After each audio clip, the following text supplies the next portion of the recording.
Enforcement directorate ने अरविंद केजरीवाल की जो न्यायिक हिरासत है उसकी मांग करते हुए जो कॉपी कोर्ट के सामने रखी उसमें कई अहम बातें इन्फोर्समेंट डायरेक्टरेट ने कही हैं।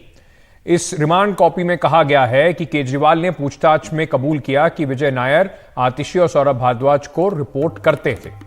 अरविंद केजरीवाल ने कहा कि नायर से मेरी बहुत कम बातचीत होती थी। विजय नायर कह चुका है कि वो एक कैबिनेट मिनिस्टर के आवास पर रहकर आबकारी नीति बना रहा था। नायर के मुताबिक मुख्यमंत्री कैंप ऑफिस से वो काम करता था। इस पर केजरीवाल ने कहा कि कैंप ऑफिस में कौन कौन काम करता है उन्हें सीधे तौर पर जानकारी नहीं रहती। विजय नायर आम आदमी पार्टी का मामूली वॉलंटियर नहीं बल्कि पूरे मीडिया कम्युनिकेशन सेल का हेड था। अरविंद केजरीवाल को विजय नायर के कई व्हाट्सएप चैट दिखाए गए जो उनके करीबी रिश्ते को दर्शाता है, लेकिन अरविंद केजरीवाल ने किसी सवाल का जवाब नहीं दिया। अरविंद केजरीवाल को विजय नायर की अन्य आरोपियों से 10 मीटिंग की डिटेल्स दिखाई गई। केजरीवाल से पूछा गया कि किसके कहने पर विजय नायर ने शराब कारोबारी और आरोपियों के साथ मीटिंग की थी, लेकिन अरविंद केजरीवाल ने इसकी जानकारी देने से इनकार कर दिया। इसी चलते मेरे सहयोगी शरद शर्मा भी इस वक्त हमारे साथ जुड़ रहे हैं। शरद, जिस तरीके से इन्फोर्समेंट डायरेक्टरेट अब ये खबरें सामने आ रही हैं, एक के बाद एक इन्फोर्समेंट डायरेक्टरेट कह रहा है कि देखिए अरविंद केजरीवाल सहयोग नहीं कर रहे हैं। कानूनी तौर पर वकील कहेंगे कि कोई जो अक्यूज्ड है वो बाध्य नहीं होता सहयोग करने के, लेकिन आम आदमी पार्टी के लिए मुश्किलें जो हैं वो अब बढ़ने वाली हैं। तिहाड़ जेल में और मुश्किल हो जाएगा मिलना, और मुश्किल हो जाएगा किस तरीके से गुफ्तगू करना।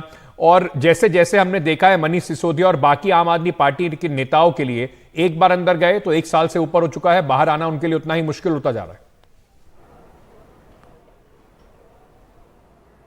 बिल्कुल, देखिए पहले तो ईडी ने जो रिमांड एप्लीकेशन दी है कोर्ट में उस पर आम आदमी पार्टी ने जो खंडन दिया है उसके बारे में बता दूं।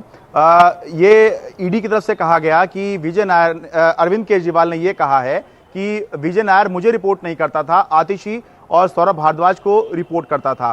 तो आम आदमी पार्टी ने इस पर यह कहा है कि ये आज का नहीं बल्कि विजय नायर का ही 1.5 साल पुराना बयान है जो उसने सीबीआई के सामने दिया था, जिसमें उसने खुद कहा था कि मैं मीडिया से जुड़े हुए काम करता था और मेरी जो रिपोर्टिंग होती थी वो आतिशी और सौरभ भारद्वाज को हुआ करती थी। तो आम आदमी पार्टी सवाल उठा रही है कि जो 1.5 साल पहले बयान दिया हुआ है विजय नायर ने, जिस समय पर वो गिरफ्तार हुआ था, सीबीआई ने उसको सबसे पहले गिरफ्तार किया था, तो ये सीबीआई आज ये वाला बयान क्यों उठा रही है? आम आदमी पार्टी आरोप लगा रही है कि ये इसलिए किया गया है ताकि अरविंद केजरीवाल के बाद अब जो सेकेंड लाइन ऑफ लीडरशिप है उसके खिलाफ जो है तैयारी की जाए। साफ तौर पर आम आदमी पार्टी इशारा कर रही है कि आतिशी और सौरभ भारद्वाज को भी आने वाले समय में हो सकता है पूछताछ के लिए बुलाया जाए और उसके बाद कुछ और कार्रवाई हो, ऐसा आम आदमी पार्टी को आशंका है।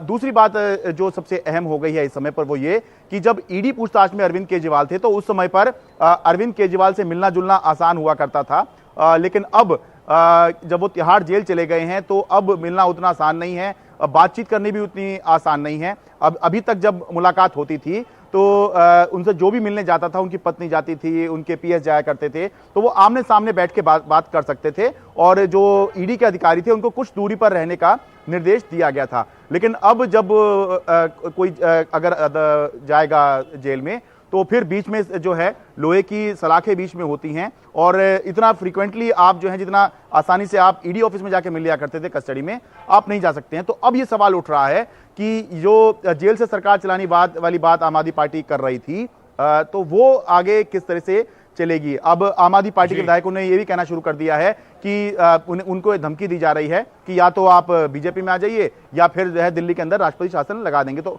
आम आदमी पार्टी को यह आशंका हो रही है अब कि कहीं ऐसा ना हो कि इस नाम पर, क्योंकि तिहाड़ जेल से कैसे शासन चलेगा, कहीं दिल्ली के अंदर राष्ट्रपति शासन तो नहीं लगा दिया जाएगा। तो संभव है अब आने वाले कुछ दिनों में ये जो स्टोरी है ये राष्ट्रपति शासन वाली ये जो है प्रबल हो, क्योंकि अब अरविंद केजरीवाल तिहाड़ चले गए हैं, उस तरह का कंट्रोल अब शायद ना हो जैसे ईडी कस्टडी के दौरान या जिस तरह के आदेश उन्होंने ईडी कस्टडी के दौरान दिए वो तिहाड़ जेल जैसे दे पाएं या कैसे दे पाएंगे ये हम आने वाले दिनों में देखेंगे।